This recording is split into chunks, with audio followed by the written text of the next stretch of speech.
Hey, what's up, fro friends? Welcome back to my channel. Thank you all so much for coming back and viewing. Today's video is going to be over these knotless jumbo Jhene Aiko inspired braids. So if you want to learn how to get your hair like this, stay tuned. Okay guys, so let's get right into this. Today, shocker, I am parting my hair as I go. You all know that I usually pre-part my hair, but today we are parting as we go. If you want to see a more detailed version of how I part the back of my hair, I will link that above. So once I get the straightest part that I possibly can after checking it a million times, I'm going to go in with my products. Today we're using 3. My Camille Rose Almond Joy, my Instant Control, of course, and the Shining Jam. I'm just going to coat the sections of my hair using the Camille Rose first, the Shining Jam second, and then the Instant Control last on the roots. Today's video is sponsored by B Braid. No, I'm just kidding, but I did use about 2.5 packs of this hair. It's pretty great.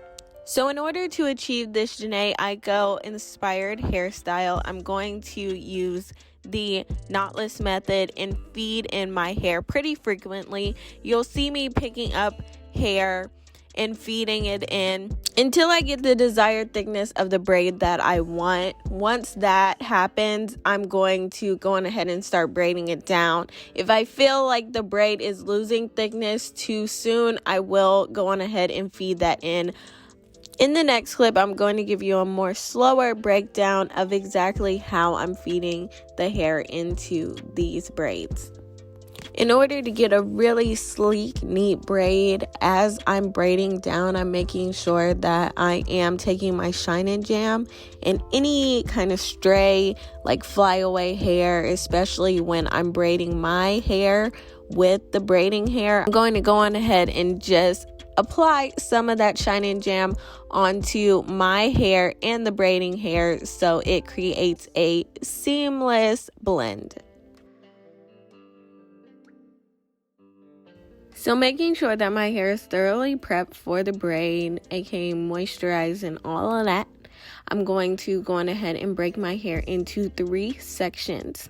I'm going to braid it down 1 time, and then once I braid that down, I'm going to add in the hair. I'm going to continue to braid my hair down once more, and then I'm going to feed in the hair again. Notice how I feed in the hair to the section that still doesn't have braiding hair with it. So now all 3 sections have braiding hair with it. Now that I got a pretty good base on my braid, I'm just going to continue to feed in the braiding hair until I get the desired thickness of the braid that I want. In order to keep the braid pretty even and equal, I'm going to feel out each section as I'm braiding down to see if I need to feed in any more hair. So if I feel like a section is a little bit too thick, I'll keep braiding until I feel like it's a little bit thinner and feed in some more hair. So it's kind of like a judgment on your behalf whether you feed in your hair or not. A knotless braid hack that I kind of found out on my own is to feed in the hair every time that your hair crosses in the braid. It gives you a seamless feed in, and you can't even tell that you're using any braiding hair. So a little tidbit from Rachel. Since these are pretty chunky braids, I'm using even amounts of braiding hair every time that I'm feeding it in. So I would say that it's a pretty medium size feed in each time that I go into the braid. The only time that I might use a smaller amount is at the end when I want to give my braid a little bit more length, but I don't want to add any thickness to the braid. Once I'm all finished, I'm going to go on ahead and take my Nairobi styling foam to set these, go on ahead and tie these babies up, and then move on to the ends. All right, y'all, and in order to get those infamous boho curly ends like she has in her braids, I'm going to take my medium size flexi rods and going ahead and wrap like 2 or 3 braids into them.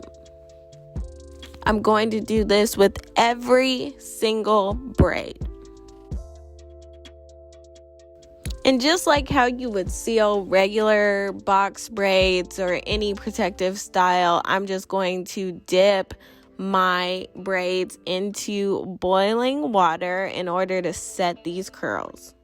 And while your towel is still kind of hot and damp, go on ahead and just wipe the top of your braids down. It's going to help seal those in and make them really smooth and polished.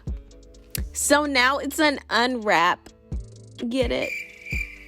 But yeah, so now I'm gonna unwrap all of these braids and go on ahead and seal those with my Nairobi styling foam as well. I don't like exactly how curly they are, so I'm going to go on ahead and dip them in warm water, not boiling, but warm enough to where they will loosen up the curls a little bit so that I can get the exact same curl that she has in the picture.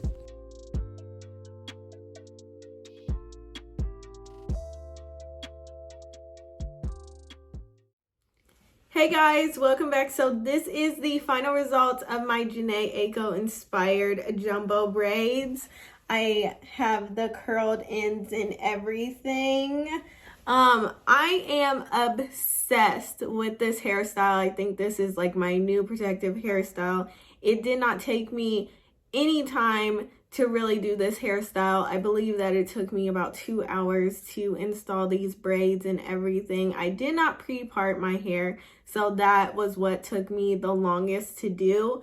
But I am obsessed with these braids. They're super lightweight, very, very easy to maintain and take care of, and a very quick protective hairstyle if you don't want to do anything with your hair. I love it. It is RachelAngelica approved, guys. So drop that next protective style that you want to see from me in the comment section below. Like I always say in any of my videos, let me know if you all have any additional questions that I did not answer in this tutorial. So guys, if you love this hairstyle and you are going to try it, go on ahead and press that thumbs up button. Let me know that you all are feeling this style, because I definitely am. And if you haven't subscribed yet, why haven't you? Go on ahead, click on my face, and I will see you on my next video. Bye.